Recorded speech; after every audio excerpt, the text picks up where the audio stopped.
ማቲ ምን እየሰራህ ነው? የአሳ ማጥመጃ ማሽን ነው። አረ ጋሽ ጎበዝ የኔ ጀግና እንዲህ ነው ወደ ውሃ ቀረብ ማለት እንደዚህ አይነት ጭንቅላት የሚጠይቅ ስራ የሚሰራ ልጅ መበረታታት አለ። ፌብዬ ዋናው እኮ ተሰጦ ነው አይደል እንዴ? ልጆችን እንደ ችሎታቸው ማበረታታቱ ላይ ነው ጉዳዩ።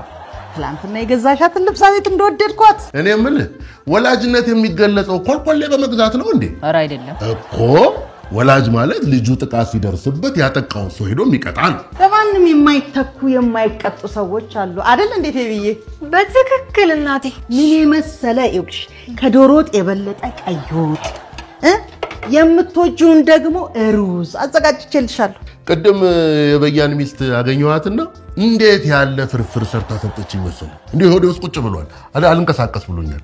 ደግሞ ምንድነው ማታ ምግብ ማግበስበስ ለሰውነትም ለጤንነትም ጥሩ አይደለም። እቺ አዲሱ አስተማሪ ናት የነገረችኝ። ልክ ነው። ያለ ልክ መብላት ቦርጭ ነው ትርፉ እኮ ቦርጭ ነው ትርፉ።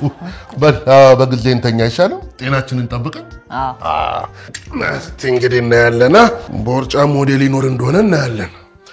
ማቲ እንዳይሰብሩበት ሲደነባበሩ ወደ ጥግ አድርገው እሺ። አጥምጫው